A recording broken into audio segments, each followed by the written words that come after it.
ആയത്തിറങ്ങി. പോയിരിക്കുന്നതിന് മുമ്പ് ചരിത്രത്തിലെ ഒരു വനിതയായ ഖദീജ റളിയല്ലാഹു അൻഹ പറയുന്ന ഒരു വാക്കുണ്ട്, ഞാനൊന്ന് പോയി നോക്കാം. എവിടെ? ആ ഗുഹയിൽ. എന്നിട്ട് അങ്ങക്ക് ഇരിക്കാൻ പറ്റിയ സ്ഥലമാണോ എന്ന് ഉറപ്പുവരുത്താം. പോയി കണ്ടു, സർട്ടിഫൈ ചെയ്തു. റസൂലുള്ളാഹി സ്വല്ലല്ലാഹു അലൈഹി വസല്ലം പോയി ഇരുന്നു, ഖുർആൻ അവതരിപ്പിച്ചു. എന്നിട്ട് ഇറങ്ങി വന്നിട്ട് എന്നെ പദപ്പെട്ട് മൂടണമെന്ന് ഇതേ ഖദീജ റളിയല്ലാഹു അൻഹയോട് പുണ്യനബി സല്ലല്ലാഹു അലൈഹി വസല്ലം പറയുമ്പോഴാണ് ഖുർആൻ വീണ്ടും ഇറങ്ങിയിട്ട് പറയണ, യാ അയ്യുഹൽ മുസമ്മിൽ ഖും ഫഅൻദിർ. പദപ്പെട്ട് മൂടിക്കിടക്കുന്ന അല്ലാഹുവിന്റെ ദൂതരെ മുഹമ്മദേ സല്ലല്ലാഹു അലൈഹി വസല്ലം എഴുന്നേൽക്കുക, എന്നിട്ട് സമൂഹത്തിന് ബോധനം നൽകുക എന്നുള്ളതാണ് നിങ്ങളെ കർത്തവ്യം. നിങ്ങൾ അങ്ങനെ കിടക്കുന്ന ആളല്ല എന്ന്. ആ ഖദീജ റളിയല്ലാഹു അൻഹ കിടക്കുന്ന ഒരു ഇടം മക്കയിലുണ്ട്. ആ ഇടത്തിന്റെ പേരാണ് ജന്നത്തുൽ മുഅല്ല.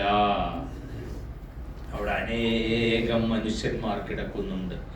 കൂട്ടത്തിൽ നമ്മുടെ നാട്ടിലെ പ്രമുഖനായ ഒരു സയ്യിദായിരുന്ന സയ്യിദ് അബ്ദുറഹ്മാൻ ബാഫഖി തങ്ങൾ കിടക്കുന്നുണ്ട്.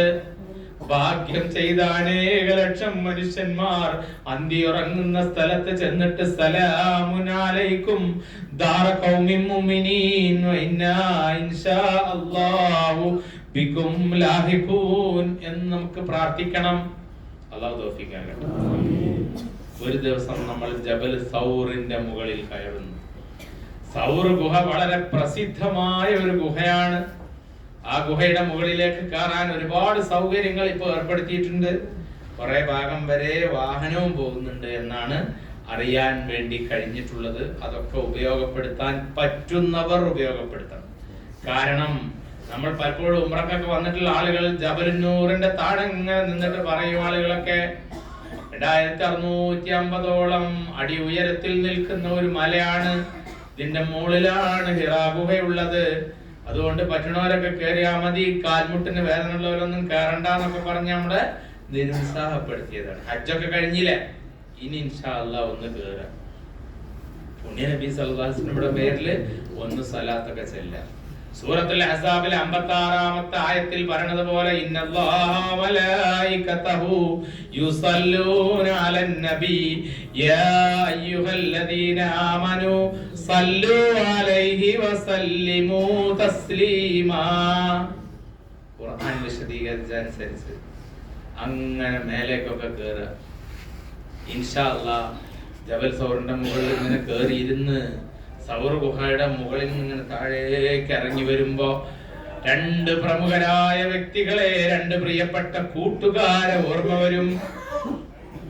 ഒരിക്കലും ഇടപിരിയാത്ത രണ്ട് കൂട്ടുകാർ, പുണ്യ നബി സല്ലല്ലാഹു അലൈഹി വസല്ലമയും അബൂബക്കർ സിദ്ദീഖ് റളിയല്ലാഹു അൻഹുവും. രണ്ടുപേരും ഗുഹയിൽ ഇങ്ങനെ ഒളിച്ചു താമസിക്കുകയാണ്. മക്കയിൽ നിന്നവർ മദീനയിലേക്ക് പലായനം ചെയ്തു പോവുകയാണ്. ഇഷ്ടമുള്ളതുകൊണ്ടല്ല പോണത്, ഇവിടെ നിൽക്കാൻ ഖുറൈശികൾ അനുവദിക്കാത്തത് കൊണ്ട്.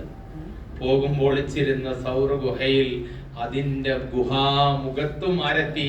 ശത്രുക്കളെത്തി. കണ്ടുപിടിക്കുമെന്നൊരു അവസ്ഥ വന്നു. റസൂലുള്ളാഹി സ്വല്ലല്ലാഹു അലൈഹി വസല്ലം പറയാണ് സിദ്ദീഖ് റളിയല്ലാഹു അൻഹുവോട്, പേടിക്കണ്ട സിദ്ദീഖേ, അല്ലാഹു നമ്മോടൊപ്പമുണ്ട്. സാനിയതനൈനി ഹുമാ ഫിൽ ഗാർ ഇദ് യഖൂലു ലിസാഹിബിഹി ലാ തഹ്സൻ ഇന്നല്ലാഹ മഅനാ. അല്ലാഹു നമ്മോടൊപ്പമുണ്ട്, പേടിക്കണ്ട സിദ്ദീഖേ എന്ന് ധൈര്യം കൊടുക്കുന്നു പരിശുദ്ധ നബി മുസ്തഫ സല്ലല്ലാഹു അലൈഹി വസല്ലം. ശത്രുക്കൾക്ക് പിടിക്കാനൊന്നും കഴിഞ്ഞില്ല. പിന്നെയും മക്കയിൽ നിന്നവർ മദീനയിലേക്ക് പോകുമ്പോ പിറകിൽ ഒരു ഒട്ടകത്തില്, ഒരു കുതിരപ്പുറത്ത് ഏറിയിട്ട് 100 ഒട്ടകം കിട്ടാൻ വേണ്ടി പോകുന്ന സുറാഖയുടെ ചരിത്രം നമുക്ക് എല്ലാവർക്കും അറിയാം. ഞാൻ കൂടുതൽ വിശദീകരിക്കുന്നില്ല. ഖുർആന്റെ ഒരു എക്സിബിഷൻ, അതുപോലെ ഹറമൈനിയുടെ എക്സിബിഷൻ ഒക്കെ ഉണ്ട്, അത് പോയി സന്ദർശിക്കാം. അങ്ങനെയുള്ള കാര്യങ്ങളൊക്കെ ചെയ്യുന്നു. ഇൻഷാ അല്ലാഹ് തുടർന്ന് നമ്മൾ മദീനയിലേക്ക് മടങ്ങുന്നു. മദീനയിലേക്ക് പോകുന്നതിന് മുമ്പ് ഇതുപോലെ ഇവിടെ ഒരുമിച്ച് കൂടി മറ്റു കാര്യങ്ങളൊക്കെ പറയാനുള്ള നമുക്ക് തൗഫീഖ് നൽകട്ടെ എന്ന് ദുആ ചെയ്യാണ്. ഇൻഷാ അല്ലാഹ് നമ്മുടെ സമയത്തിന്റെ ഒരു പ്രശ്നം കൂടി ഉള്ളത് കൊണ്ട് നമ്മൾ അവസാനിപ്പിക്കുകയാണ്. അള്ളാഹു നമുക്ക് എല്ലാവർക്കും നമ്മുടെ കൂട്ടത്തിൽ നമ്മുടെ കൂടെയുള്ള നമ്മളെല്ലാ ദിവസവും കാണുന്ന നമ്മൾ മുഖത്തോട് മുഖം നോക്കുന്ന പുഞ്ചിരിക്കുന്ന എല്ലാവർക്കും നമ്മുടെ കൂട്ടത്തിൽ നിന്ന് വന്ന എല്ലാവർക്കും ഈ വർഷം ഹജ്ജിന് വന്ന എല്ലാവർക്കും അള്ളാഹുവേ എളുപ്പത്തിൽ ഒരു പ്രയാസം ബുദ്ധിമുട്ടൊന്നും ഇല്ലാതെ ഹജ്ജ് പൂർത്തിയാക്കാൻ നീ തൗഫീഖ് നൽകണേ.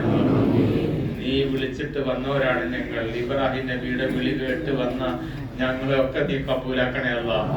ഞങ്ങളിൽ നിന്ന് വന്നിട്ടുള്ള കുറ്റങ്ങളും കുറവുകളും ഒക്കെ പരിഹരിച്ച് ഞങ്ങളുടെ ഈ ലളിതമായ വിവാദത്തൊക്കെ നീ സ്വീകരിക്കണേ അല്ലാഹുവേ. ഞങ്ങൾക്ക് എല്ലാ സഹായവും നൽകണേ തമ്പുരാനെ. നീ ഞങ്ങളെ വഴി നടത്തണേ അല്ലാ. റബ്ബനാ തഖബ്ബൽ മിന്നാ ഇന്നക അൻതസ് സമീഉൽ അലീം. ربنا آتنا في الدنيا حسنة وفي الآخرة حسنة وقنا عذاب النار. اللهم أرنا الحق حقا وارزقنا اتباعه وأرنا الباطل باطلا وارزقنا اجتنابه. ربنا عليك توكلنا وإليك نبنا وإليك المصير. حسبنا الله ونعم الوكيل نعم المولى ونعم النصير. ربنا تقبل منا إنك أنت السميع العليم وتب علينا إنك أنت التواب الرحيم واغفر لنا يا غافر المذنبين برحمتك يا أرحم الراحمين. وآخر دعوانا الحمد لله رب العالمين. السلام عليكم ورحمة الله.